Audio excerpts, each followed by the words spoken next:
ఎందుకంటే ఇది రాజకీయ రంగు పూసుకున్నప్పటికీ కొంత రాజకీయ కోణం ఉన్న నేపథ్యం మనం ప్రచారానికి వెళ్ళాల్సి ఉంటుంది కాబట్టి, మన గురించి మనం చెప్పుకోవాల్సి ఉంటుంది కాబట్టి, మన గురించి మనం ఎక్స్పోజ్ చేసుకోవాల్సి ఉంటుంది కాబట్టి, ఒక జర్నలిస్ట్గా ఉన్నప్పుడు సమాజంలో ఉన్న అందరినీ సమానంగా ట్రీట్ చేయాలి. జర్నలిస్ట్ నేను కాంగ్రెస్ కాండో కప్పుకుంటా, బీజేపీ కాండో కప్పుకుంటా అన్నప్పుడు బీజేపీ కార్యకర్త అవుతాం, కానీ జర్నలిస్ట్ మెట్ అవుతాం.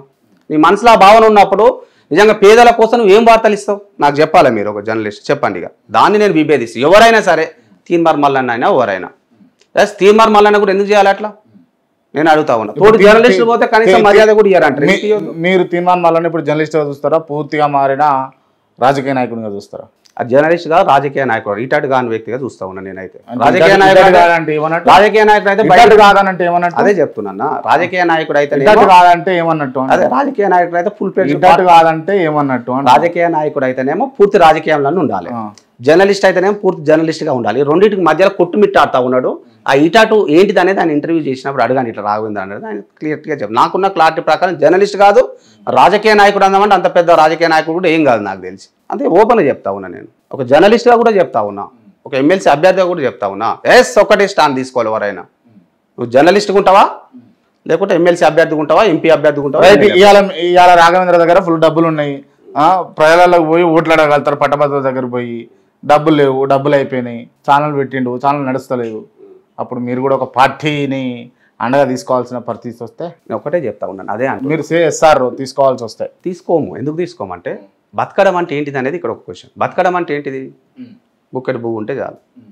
చాలామంది మనం కడుపు కార్చుకొని కంట్రోల్ బియ్యం దీన్ని బతికిన సందర్భాలు కూడా ఉన్నాయి. ఎంత ఇన్కమ్ కావాలన్నా ఒక మనిషి బతకాలని, నీకు విలాసమైన భవంతులు కావాలన్నప్పుడు నిజంగా మీరు చెప్పిన తీర్మార్ మల్లన్న లేక ఒక కారు కావాలా, దాని వెనక పేద ఎత్తున కాన్వాయ్ కావాలి. ఎండాకాలం అన్నా ఇప్పుడు ఏసీ ఉన్నది, చల్లగా ఉన్నది. ఇదే ఏసీలో ఉండి ఉండి ఉండి ఎండకు బయటికి పోయినప్పుడు చర్మం అంతా మండుతూ ఉంటుంది ఒక రకంగా. దానికి దీనికి వ్యత్యాసం ఉంటుంది. దాని లగ్జరీ ఎట్లా అంటే అలవాటు పడడం అంటారు దాన్ని. నేనేమంటున్నాను, నువ్వు ఏసీ కొనుక్కున్నావంటే ఆ స్తోమత ఉందే కదా, నీకు ఆ క్వశ్చనే లేదు. ఏసీలో నీకు బయట కాళ్ళ మళ్ళీ ఏసీ కాళ్ళనే తిరుగుతాం. అలాంటి వాళ్ళు అయితే ఇదే ఫ్యాన్ కింద ఉంటాం, బయటికి పోయినా రైట్. నేను మంచిగా వచ్చారు మీరు ఇప్పుడు మంచి పొజిషన్లో ఉన్నారు, మంచిగానే ఉన్నారు. మీరు పట్టభద్రుల దగ్గర పోయి ఓట్లు అడగలుగుతారు. మీకు డ్యామేజ్ అయింది, మీరు డీఫేమ్ అయినారు, మీకు పార్టీ అండ తీసుకోవాల్సిన సిచ్యువేషన్ వస్తే మీ పరిస్థితి. నేను ఏమంటున్నా, డీఫేమ్ కావడం అనే క్వశ్చనే లేదండి ఇక్కడ. ఎప్పుడు మనం ఫేమ్లోనే ఉంటాం, ఎందుకంటే ప్రజల గురించే ఉంటున్నాం, ప్రజలే ఆస్తా అనుకుంటున్నాం, ప్రజా సమస్యల మీద గొంతుగా మారుతూ ఉన్నాం కదా. There is no question of defame at all అని నేను అంటా ఉన్నా. డీఫేమ్ ఎప్పుడైతుందంటే మీరు అన్నట్టు జర్నలిజం ముసుగులో ఏసీలలో ఉండి లగ్జరీల కాళ్ళ తిరుగుతూ 5 స్టార్ హోటల్ ఎంజాయ్ చేసినప్పుడు మరి కొన్ని అనివార్య పరిస్థితులు వచ్చినప్పుడు బయట పడితే వాళ్ళు ఏమంటారు, ఒకటేసారి ఒక కోడి పిల్లని మనము కోళ్ళ పంజరంలో బయటికి తీసేస్తే బతకదు అంటాం కదా, ఆ పరిస్థితి వస్తుంది. మనం ఉండేదే ప్రజల పక్షాన గదే చెట్టు కింద ఉంటున్నాం, గట్టిన రోడ్ల మీద తిరుగుతూ ఉన్నాం 16-17 ఏళ్ళుగా. ఇక మన డీఫేమ్ అంటే ఏముంటుంది, ఎప్పుడు ఫేమ్లోనే ఉంటాం. ప్రజల పక్షాన ఉన్నప్పుడు ఒక జ్వాలలాగా వెలుగుతూనే ఉంటాం. ఎప్పుడు మన మంట ఆరిపోతుంది అంటే నీ దగ్గర ఫైర్ తగ్గినప్పుడు, నీ దగ్గర పెద్ద ఎత్తున 10 కోట్లు ఉన్నప్పుడు 20 కోట్లు ఉన్నప్పుడు 40 కోట్లు సంపాదించాలనుకున్నప్పుడు నీకు అది ఉండదు. కాబట్టి మీకు లేదా, మీరు నిజంగా చెప్పండి, డబ్బులు సంపాదించాలని మీకు లేదా? నిజంగా డబ్బులు సంపాదించాలని మీకు ఉందా లేదా? నాకేం ఉండదు. డబ్బులు సంపాదించాలని మీకు ఉందా? అవసరమైన డబ్బులు సంపాదించాలని ఉందా లేదా? నేను అదే చెప్తున్నాను అన్న. మీరు వాడుతున్న కార్ ఏంది? మీరు వాడుతున్న అసలు నా కారే లేదు కదా అన్న. కార్ లేదు నిజంగా లేదా అన్న? లేదు నిజంగా లేదన్న. మా బామ్మారిది కారు వాడతా ఉన్నా. అబద్ధం ఉంటే ఉందని చెప్తాను. నాకు జర్నలిస్ట్ నేను వేల క్వశ్చన్స్ ఉంటే ఉందన్న సోర్స్ ఉందని చెప్తాను. భయం ఏముందని దాచుకోవాల్సిన పని కూడా లేదు.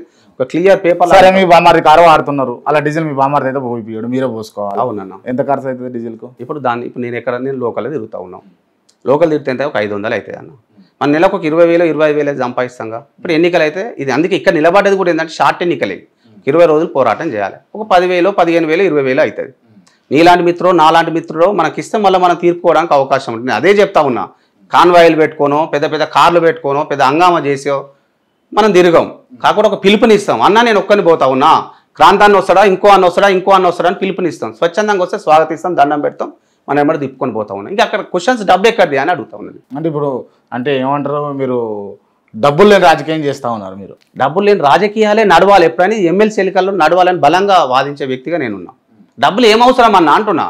నువ్వేం పని చేయబోతా ఉన్నావు, నువ్వు ఎట్లా పోరాటం చేయబోతా ఉన్నావు, రేపు ఈ రోజు అధికార పక్షం లేదని ఉండని, ఒకవేళ నిరుద్యోగుల సమస్యల పట్లనో పట్టభద్రుల సమస్యల పట్లనో లేకుంటే ఇతర సబ్బండ వర్గాల జాతుల పక్షాన్ని ఎట్లా పోరాడటానికి ఎందుకు గొంతు ఉండాలి. ఈ గొంత మూగిపోయినప్పుడు మనం భూమిలో పడుకున్నప్పుడు అవసరం లేదు, ఇక శాశ్వతంగా వ్యానిష్ అయిపోతాం. కాబట్టి ఈ గొంతున్నంత వరకు మనం ప్రశ్నించవచ్చు, ప్రజా సేవ చేయొచ్చు, పట్టభద్రుల సేవ చేయొచ్చు అనేది నా ఇంటెన్షన్. రైట్. ఇప్పుడు ఈ 5 నెలల పరిపాలనలో కాంగ్రెస్ ప్రభుత్వం రేవంత్ రెడ్డి గారి పరిపాలన 6 గ్యారెంటీలు పూర్తిగా అమలు చేసిందా అంటే మీరు ఏం చెప్తారు?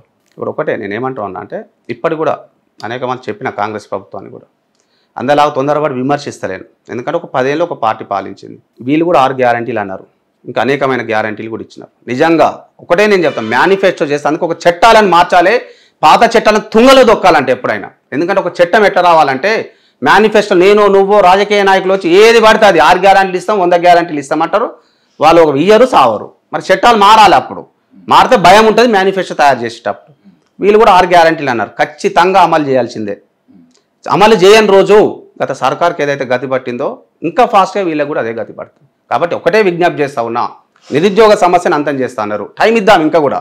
నేనే ఎన్నక మాలు చెప్పినా కాబట్టి మాట తప్పట్లే. నేను 3 నెలలుగా నేను కూడా మార్నింగ్ న్యూస్లో చెప్పిన 6 నెలలుగా సంవత్సరం టైం తీసుకోండి, కానీ నిరుద్యోగుల ఏదైతే సమస్య ఉందో శాశ్వతంగా తొలగించాలి. నెంబర్ 1.